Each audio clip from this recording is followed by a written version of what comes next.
How to make drop list in Apple Numbers on your Mac. So simply open your Numbers app and open the project where you want to make a drop list.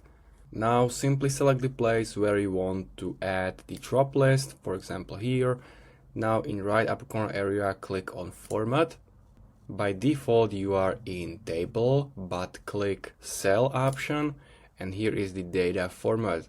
Now it's set to automatic, simply click it, and if you go down, find pop-up menu, click it, and this is your drop-down menu. So here you can customize it. By default you have here these three options, but you can add, for example, item 4 and item 5. Here you can select if you want to start with the first item or start with blank.